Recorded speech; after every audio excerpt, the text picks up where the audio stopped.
शंकर जी कैसे हैं? गृहस्थ, वैसे हैं जैसे आप लोग हैं। शंकर जी के भी बच्चे हैं, शंकर जी का भी अपना पूरा गृहस्थ आश्रम है, लेकिन शंकर जी की गृहस्थी कैसी है और हम लोगों की गृहस्थी में अंतर क्या है? ध्यान से सुनिएगा। राम जी की पूजा होती है, पर राम जी के परिवार की पूजा नहीं होती। लवकुश का कहां मंदिर है? कृष्ण जी की पूजा होती है, पर कृष्ण जी के परिवार की पूजा नहीं होती। हाँ या ना?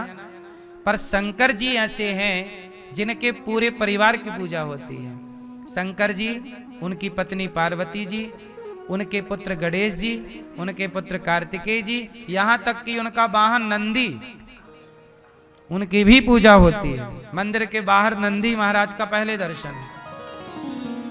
शंकर जी के पूरे परिवार की पूजा है, पत्नी की भी पूजा है, पुत्र की भी पूजा, 2 बेटे हैं दोनों की। कोई भी शिवालय ऐसा ना होगा जहां पूरा परिवार ना हो। बोलो हाँ कि ना?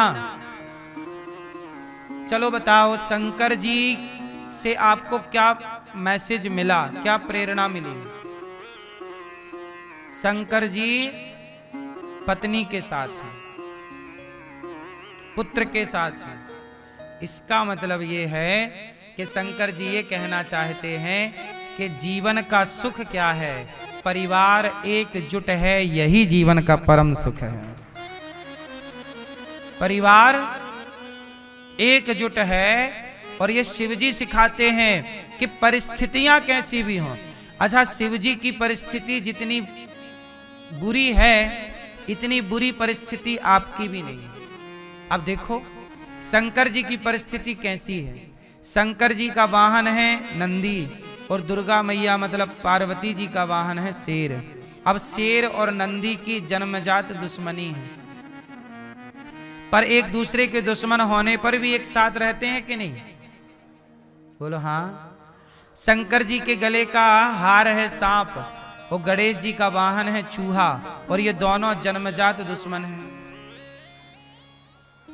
विरोधी हैं, पर शंकर जी के यहां प्रेम से हैं कि नहीं? अब सांप और मोर की जन्मजात दुश्मनी है, मोर खा जाता है सांप को, और कार्तिकेय जी का वाहन मोर है। मतलब शंकर जी, अब सुनो, शंकर जी का घर कहां है? कैलाश। कैलाश बिल्कुल ठंडा, और ठंडे कैलाश में ऊपर से ठंडी ठंडी गंगा खोपड़ी में, सिर पे, और ठंडी चंद्रमा भी सिर पे। अब आप बताइए, शंकर जी का परिवार एक दूसरे का विरोधी है या नहीं है? चूहा सांप का, शेर बैल का, मोर सांप का, सब एक दूसरे के क्या है? विरोधी हैं। लेकिन धन्य है भगवान शंकर। शंकर जी कहते हैं जो विरोधी को भी प्रेम में, विरोध को भी प्रेम में बदल दे, उनका नाम शिव है। विरोधी को भी प्रेमी बना दिया, और एक साथ एक मंदिर में सबको बिठा दिया। शंकर जी यही कहते हैं कि जीवन में सुख चाहते हो तो आप लोहे की बेड़ियों से किसी को नहीं बांध सकते, लेकिन प्रेम की बेड़ियों से बांध सकते हैं। तो शिव के प्रेम के कारण पूरा परिवार जो दुश्मन है एक दूसरे का, वह भी एक साथ रह रहे हैं। ये प्रेम का प्रभाव है।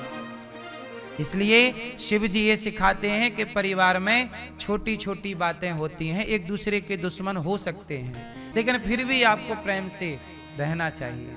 भूल जाना चाहिए कि इन्होंने कोई गलती की थी। गलतियां याद रखेंगे ना तो कष्ट सदा रहेगा। अच्छा, शंकर जी भांग पीते हैं ऐसा लोग कहते हैं, लेकिन शंकर जी भांग पीने से शिव नहीं बने। शिव जी शिव बने हैं भांग पीने से नहीं, जहर पीने से शिव जी शिव बने। समुद्र मंथन हुआ तो क्या निकला? क्या निकला? विष निकला। और जब जहर निकला तो क्या हुआ? कौन पिया उस जहर को? उस जहर को पिया भगवान शिव ने। अमृत तो देवताओं ने पी लिया, जहर पी लिया शिव जी ने, देवताओं ने अमृत पिया तो देवता देव कहलाए, शंकर जी ने जहर पिया तो देवाधिदेव महादेव कहलाए। अमृत पीने वाला बड़ा ना हुआ, जहर पीने वाले बड़े हो गए। तो शंकर जी का परिवार अपोजिट एक दूसरे के, फिर भी इसलिए आप शिव से ये सीख सकते हैं। जैसे आप लोग शिवालय जाते हो और शंकर जी के मंदिर में क्या,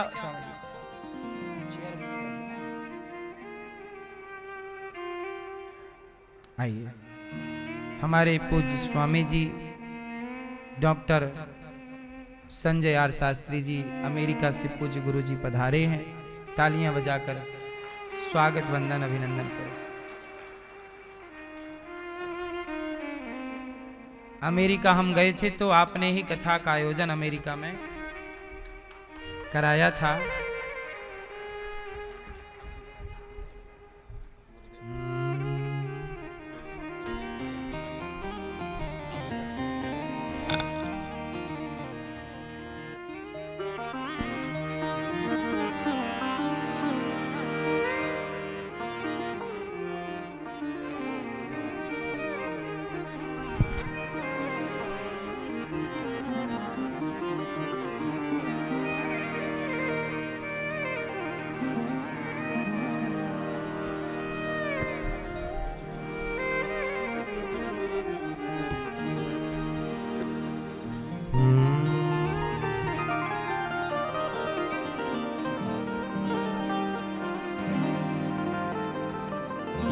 बोलिए भक्त वत्सल भगवान की।